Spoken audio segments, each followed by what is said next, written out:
ஏன் லைஃப்ல இவ்வளவு லேட்டா வந்த துளசி?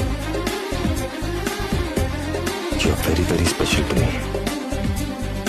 உன்கிட்ட ஏதோ ஒன்று இருக்கு துளசி.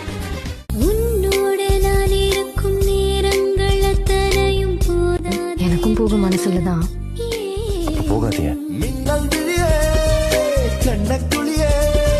குட்டி கவிதை நீதானே.